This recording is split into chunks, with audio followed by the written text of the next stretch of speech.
तो आज हम पढ़ने वाले हैं क्लास 10th का चैप्टर नंबर 1 जिसका नाम है heritage of India. India is a land of ancient culture.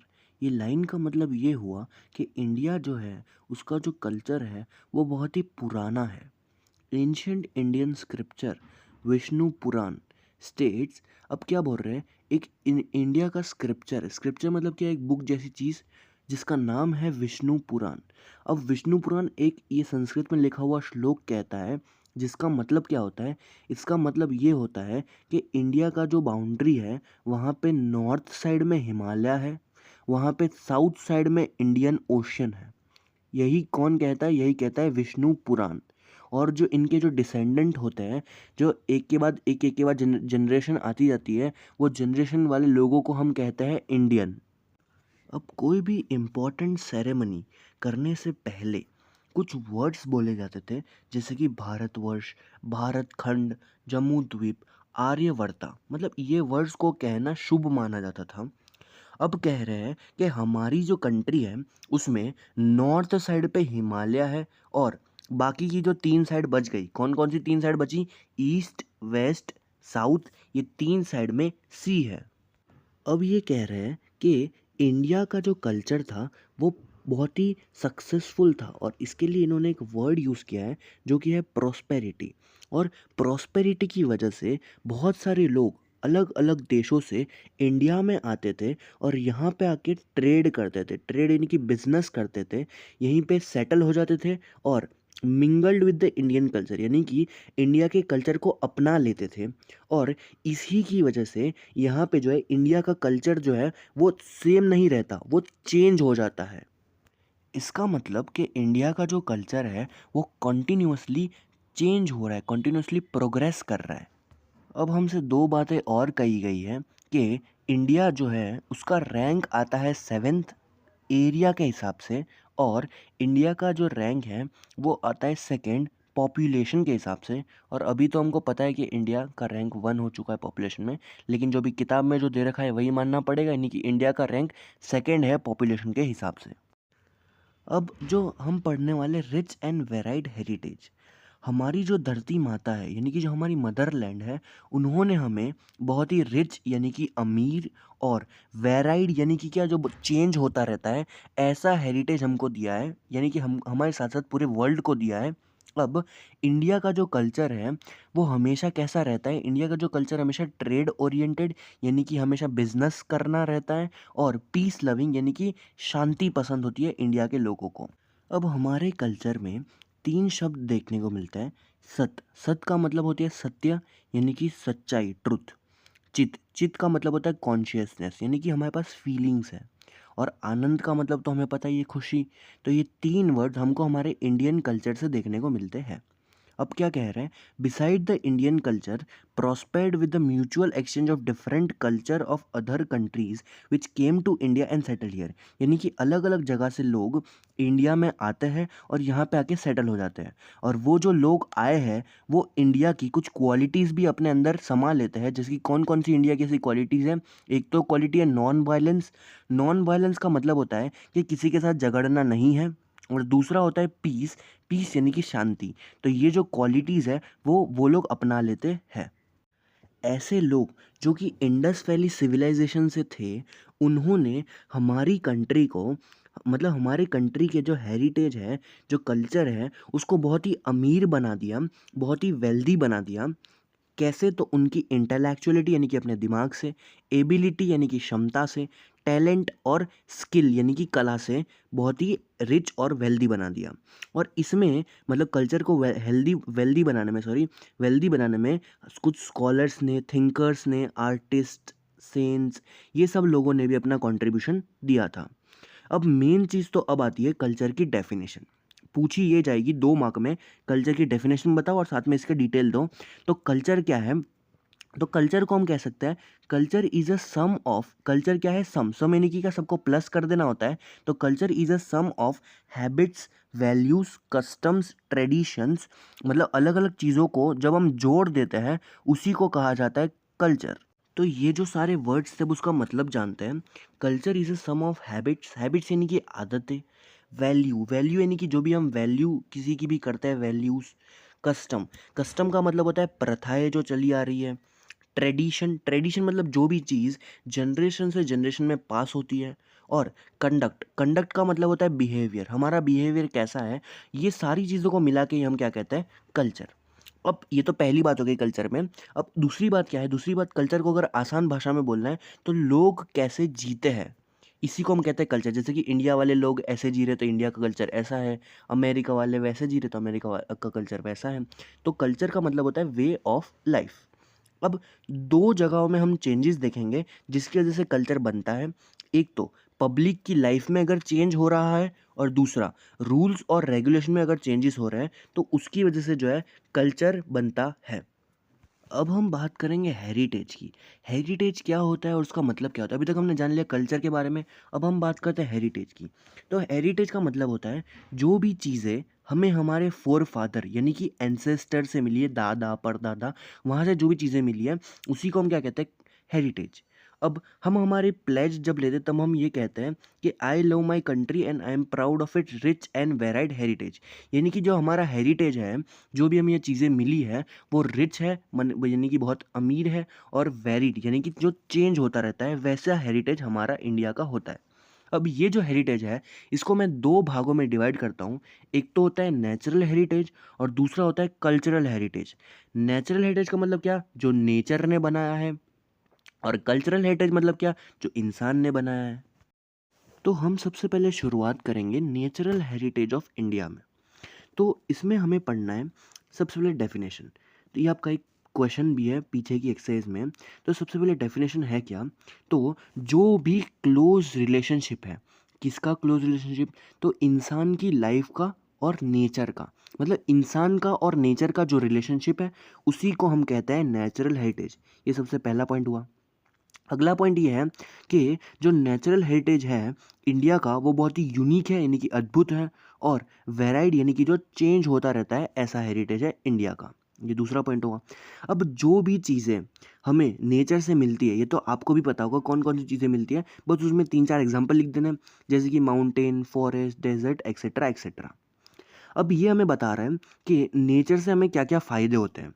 तो जैसे कि हमें नेचर से खाना मिलता है, वाटर मिलता है, फ्रेश एयर साफ हवा मिलती है, ड्वेलिंग टू द केटर्स। इसका मतलब क्या हुआ, ड्वेलिंग, ड्वेलिंग का मतलब होता है शेल्टर, शेल्टर का मतलब होता है घर।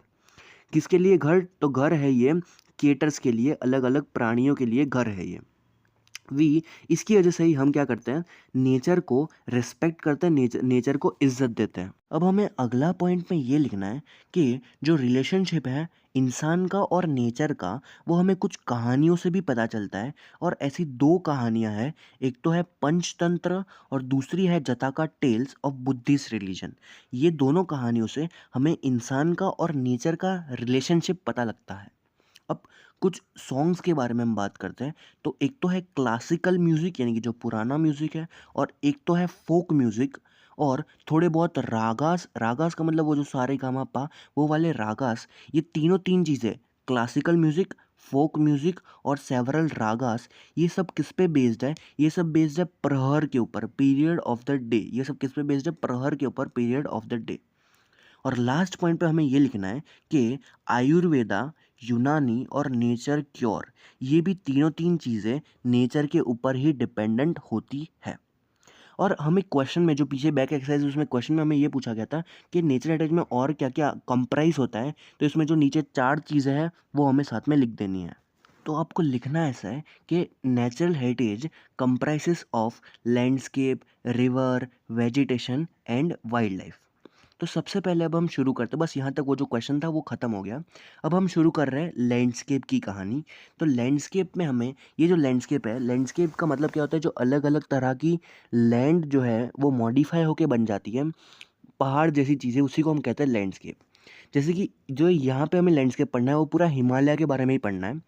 हिमालय के बारे में आप खुद बताओ, आपको क्या क्या पता है कि हिमालय, हिमालय से पहली बात हमें क्या क्या मिलता है। पहली चीज़ हमको वेजिटेशन, यानी कि वेजिटेशन मतलब होता है पेड़ पौधे, पेड़ पौधे बहुत है हिमालय के अंदर। और मिनरल्स, अलग अलग तरह के मिनरल्स भी हमें हिमालय में मिलते हैं। उसके अलावा बर्ड्स, एनिमल्स, अलग अलग बर्ड्स, अलग अलग एनिमल्स भी हमको हिमालय में देखने को मिलते हैं। अब हम कह रहे हैं कि जो हिमालय की पीक है यानी कि जिसको समित कहते हैं वो हमेशा स्नो से कवर्ड रहती है। इसके अलावा यहाँ पे बहुत सारी नदियाँ भी बहती है और हिमालय के अंदर जंगल भी है। वो जंगल का नाम क्या है? तो जंगल का नाम है फॉरेस्ट ऑफ टेराई। और हिमालय एक पिलिग्रिमेज प्लेस है। पिलिग्रिमेज प्लेस मतलब क्या? जो जहाँ पे लोग वर्शिप करने जाते हैं। तो कौन कौन सी ऐसी जगह है पिलिग्रिमेज प्लेसेस है? अमरनाथ, बद्रीनाथ और केदारनाथ। इसके अलावा एक हमारे पास सुमित है यानी कि जो माउंटेन का टॉप पे जो जगह होती है वो है नंदा देवी। ये भी हमको हिमालय में देखने को मिलती है। अब हम शुरू कर रहे कहानी रिवर्स की। रिवर्स में हमको क्या क्या पता है कि रिवर्स जो है वो पहली बात नेचर ने बनाई है। हमारा जो इंडिया का कल्चर है वो कहाँ पे पहली बार बना था? तो वो बना था इंडस के पास और रावी के पास। ये दोनों रिवर के नाम है, इंडस और रावी। अब उसके अलावा जो भी आपको रिवर पता है जैसे कि गंगा, यमुना, सरस्वती, इंडस, नर्मदा, गोदावरी, कृष्णा, यहाँ पे हमको इंडिया का कल्चर देखने को मिलता है। अब हमको बताया गया है कि रिवर्स का काम क्या है। तो रिवर्स का काम क्या होता है? पानी पीने में, डोमेस्टिक यूजेस मतलब जो भी हमारे रोज़ के काम है उसके अंदर, इरिगेशन यानी कि फार्मिंग करने में, इलेक्ट्रिसिटी भी रिवर से बनती है यानी कि पानी से बनती है, और अलग अलग वाटरवेज यानी कि ट्रांसपोर्ट के अंदर रिवर्स का काम होता है। उसके अलावा कुछ बर्तन धोने में, प्लास्टर करने में, घर बनाने में, ये सब में रिवर का काम होता है। अब ये कह रहा है landscape scene at dawn and dusk are very fascinating on side of river. इसका मतलब ये हुआ कि जो भी लैंडस्केप के सीन है मतलब जो भी चीज़ें हैं जो रिवर के अगर बाजू में अगर हम ला देंगे वो बहुत ही खूबसूरत लगती है यानी कि फैसिनेटिंग, अट्रैक्टिव लगती है। कब? तो डॉन, डॉन का मतलब होता है अर्ली मॉर्निंग में, और डस्क, डस्क का मतलब होता है इवनिंग में। बहुत ही फैसिनेटिंग यानी कि अट्रैक्टिव लगती है। किसकी वजह से? रिवर की वजह से। और रिवर जो है वो एक एस्थेटिक सेंस भी है यानी कि जो कि बहुत ही रिवर की वजह से सारी चीज़ें ब्यूटीफुल हो जाती है। एस्थेटिक का मतलब होता है ब्यूटीफुल। अब हम पढ़ेंगे वेजिटेशन के बारे में यानी कि पेड़ पौधों के बारे में। तो ये पहली लाइन में ये कह रहे हैं कि जो इंडिया के जो लोग हैं वो एनवायरमेंट लवर यानी कि नेचर से बहुत ही प्यार करते हैं। क्यों? क्योंकि वो लोग जो है फ्लावर को ग्रो करते हैं, श्रब्स को ग्रो करते हैं, प्लांट को ग्रो करते हैं। और ह्यूमंस, एनिमल्स और बर्ड्स, ये तीन चीज़ें, कौन कौन से लोग? इंसान, जानवर और पक्षी, ये तीनों तीन चीज़ें किस पे डिपेंडेंट है? तो सिर्फ और सिर्फ पेड़ पौधों पे डिपेंडेंट है अपने खाने पीने के लिए। पीने के लिए नहीं, खाली खाने के लिए। अब बनियान, पीपल और बेसिल, कौन कौन से? बनियान, पीपल और बेसिल, ये तीन पेड़ों की इंडिया में पूजा की जाती है, उसको वर्शिप किया जाता है। Cereals, pulses, oilseeds, green fields, prosperous herbs, packed forest, medicinal plant have ultra enriched our life। मतलब ये जो चीज़ें हैं इसकी वजह से हमारी लाइफ जो है कुछ आसान हो गई है। अब हमें कह रहे हैं कि ऐसी कौन कौन सी चीज़ें हैं जिससे हम मेडिसिन बना सकते हैं। मेडिसिन का मतलब होता है दवाइयाँ बना सकते हैं। तो ऐसे कौन कौन से पेड़ हैं? हरदा, आंवला, बहेदा, एलोवेरा, अर्दूसी, नीम। अब कुछ फ्लावर के नाम दिए गए हैं जैसे कि रोज़, लोटस, मोगरा, डमरो, सनफ्लावर, चंपा, जूही, जास्मीनियम। ये सब ने सारे ही फ्लावर से होगा क्या? हमारी लाइफ बहुत ही ब्यूटीफुल बन जाती है, बहुत ही फ्रेग्रेंटफुल यानी कि खुशबूदार बन जाती है, हेल्दी बन जाती है, और प्रॉस्पेरस यानी कि सक्सेसफुल बन जाती है। अब हम बात करते हैं वाइल्ड लाइफ की। वाइल्ड लाइफ से क्या समझते हैं? वाइल्ड लाइफ का मतलब होता है जानवर। तो इंडिया जो है वो नेचर लवर है, ये तो हमने ऊपर ही बात कर ली थी। India it is a country with animal lover. ये जो है इसको एनिमल भी बहुत पसंद है, एनिमल को भी इंडिया में पाला जाता है। टाइगर, लायन, एलिफेंट, ये सारे जो एनिमल है ये सब हमको देखने को मिलता है इंडिया के अंदर।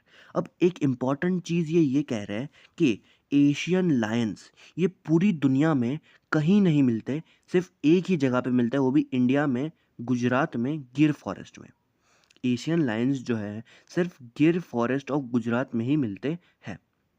उसके अलावा वाइल्ड लाइफ और कहाँ पे काम आती है? तो वाइल्ड लाइफ जो है यानी कि जानवरों का, जानवर जो है वो व्हीकल जैसा यानी कि वाहन जैसा यूज़ किया जाता था गॉड और गॉडेसेस के द्वारा। और ऐसे कौन कौन से जानवर हैं जो कि व्हीकल थे? तो एक तो था टाइगर, पिकॉक, एलिगेटर, एलिगेटर का मतलब होता है क्रोकोडाइल, और ईगल।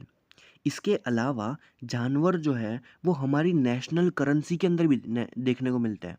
नेशनल करेंसी यानी कि जो होता है नोट, जो पैसे होते हैं, वहाँ पे भी हमको जानवर के फ़ोटो देखने को मिलते हैं। अब वो कौन-कौन से जानवर हैं, तो जो 4 लायंस का फ़ोटो हमको देखने को मिलता है, उसके अलावा एक हॉर्स है, एलिफेंट और बुल। ये 4 जो जानवर हैं, कौन-कौन से, लायन, हॉर्स, एलिफेंट, बुल, ये सब हमको हमारी नेशनल करेंसी यानी कि नोट पे देखने को मिलते हैं। और जो जानवर को बचाने के लिए हमारी जो गवर्नमेंट है, उसने कुछ लॉ यानी कि नियम भी बनाए हैं।